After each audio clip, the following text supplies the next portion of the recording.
Koprek, teman-teman pebonsai, saking banyaknya pertanyaan yang ada di grup Bonsai Beringin Indonesia, maka satu-satu pertanyaan akan kami jawab dengan kami membuat video ini khusus untuk edukasi untuk teman-teman yang ingin mengembangkan bakat, mengembangkan pengalaman, pengen belajar serius tentang bonsai ficus. Biar gak ketinggalan tentang pembelajaran khususnya bonsai ficus, jangan lupa like dan subscribe channel ini. Harus wajib biar nggak ketinggalan. Untuk jenis ficus sangat banyak sekali di alam, kemudian sudah banyak yang dibudidaya. Saking banyaknya nggak bisa kita jelaskan dalam satu video ini secara keseluruhan. Makanya kami buat part-part untuk video ini khusus kita bahas tentang kimeng, perbedaannya dengan mengki yang sering sekali ditanyakan oleh teman-teman di grup Facebook. Mereka menanyakan ada berapa jenis kimeng, kemudian ada yang menyebutnya dengan nama mengki, itu yang seperti apa. Kita lihat penjabarannya. Oke teman-teman, untuk kali ini kita bahas tentang mengki, perbedaannya dengan kimeng. Di sini saya sudah memegang 3 jenis mikrokarpa atau yang biasa kita sebut dengan karet. Di sini ada daun mengki. Kalau orang daerah kami menyebutnya dengan mengki. Di daerah lain mungkin ada yang jenis ini atau mungkin ada tapi namanya beda, tapi lebih familiar disebut dengan mengki. Kemudian ada kimeng. Mungkin teman-teman nanti bisa lihat lebih detailnya bahwa perbedaan nanti akan saya jelaskan perbedaan dengan kimeng. Kemudian ada spray, ini hanya untuk pembanding karena yang kita bahas adalah 2 jenis ini. Ini untuk rinciannya teman-teman. Untuk jenis mengki, dari kita bahas tentang ukuran, dari ukuran daun contohnya. Ukuran daun untuk yang jenis mengki itu lebih lebar dari yang jenis kimeng. Ini untuk perbedaannya. Kalau untuk tebalnya lebih tebal daun yang mengki. Ini untuk daun yang kimeng, dia lebih kecil tapi lebih tipis, lebih tebal yang mengki. Ini untuk ukuran daun. Kemudian untuk tekstur kulit, ini saya pegang tekstur kulit mengki, dia lebih polos, lebih warnanya coklat, kelihatan coklat muda ya. Untuk yang kimeng kelihatan lebih banyak motif putihnya. Jadi dia motif putihnya lebih menonjol, putih coklat ya. Untuk pertumbuhannya kebiasaannya atau biasanya karakter pohon itu kalau yang daunnya lebih lebar biasanya pertumbuhannya lebih cepat. Jadi untuk 2 jenis ini, untuk yang lebih lebar atau yang namanya mengki, pertumbuhannya lebih cepat daripada kimeng. Ini sebagai pembanding pertumbuhan. Kalau yang lebih lebar lagi seperti spray ini contohnya, spray atau apak atau ipik, saya tidak membahas tentang ini, tapi ini hanya untuk pembanding. Ini pasti lebih bongsor, lebih cepat besar lagi karena daunnya juga lebih lebar. Pasti banyak yang menanyakan tentang bagus mana sih jenis kimeng dengan jenis mengki. Ini sebagai pertanyaan klasik biasanya orang untuk memulai atau ingin memelihara jenis, biasanya memilih mana yang lebih bagus atau lebih berkualitas. Biasanya dihubungkan dengan nilainya, nilai harga jualnya mana yang lebih tinggi. Semua bisa menjadi mahal. Saya katakan untuk tegasnya, semua bisa menjadi mahal, semua bisa menjadi bagus. Untuk 2 jenis ini semua direkomendasikan. Untuk kita bahas saja untuk kelebihan dan kekurangan tentang masing-masing jenis ini.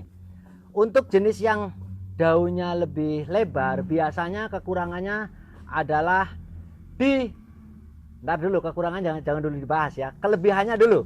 Kelebihannya pertumbuhannya cepat besar. Biasanya bonsai ficus identik dengan ukuran yang besar ya.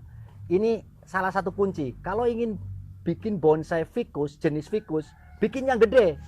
Kalau untuk seneng bikin bonsai yang kecil, bikin dengan bahan yang daunnya mini seperti 1000 bintang dan lain-lain ya. Saya tidak membahas. Tapi untuk teman-teman yang menjatuhkan pilihan untuk membuat bonsai jenis ficus, buatlah bonsai yang ukurannya di atas ya medium lah, minimal medium.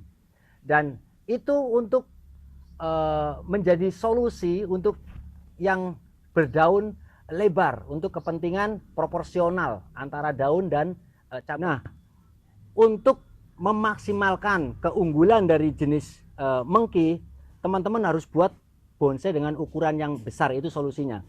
Kemudian keunggulan berikutnya, dicangkok cepat, gampang, dicangkok angin, dicangkok normal pakai tanah, sangat gampang. Ini sangat gampang, dibudidaya sangat mudah jenis mengki ini. Kemudian untuk teman-teman yang dalam penggarapannya dengan cara memecah batang, memecah akar, sangat cepat kambiumnya untuk pulih. Kalau orang Jawa bilang cepat bleber kambiumnya. Ini sangat mudah dioprek-oprek bonggolnya. Itu keunggulannya. Kekurangannya cuma satu. Kekurangan cuma diawali dengan daunnya yang lebar. Kalau yang lain saya rasa tidak ada kekurangannya, hanya daunnya lebih lebar daripada mengki, karena belum banyak yang mengenal jenis pohon ini. Namun masih bisa dikecilkan atau bisa diproporsionalkan dengan bonsai, membuat bonsai yang ukuran besar. Kekurangannya masih ada satu lagi. Selain daunnya lebih lebar daripada kimeng, kekurangannya untuk mungkin karena kambiumnya ini terlalu banyak unsur air, untuk kebutuhan pengawatan biasanya gampang, kalau orang bonsai bilang krek, gampang patah. Jadi pas dikawat seperti ini gampang patah atau gampang luka biasanya. Contohnya dalam penempelan ke pohon yang lebih besar, biasanya kita lukai, kemudian ditempel, pas ditekuk seperti ini, ketika sudah ada luka dia gampang patah. Lebih lentur yang jenis kimeng dibandingkan dengan yang mengki ini. Kelemahannya di situ.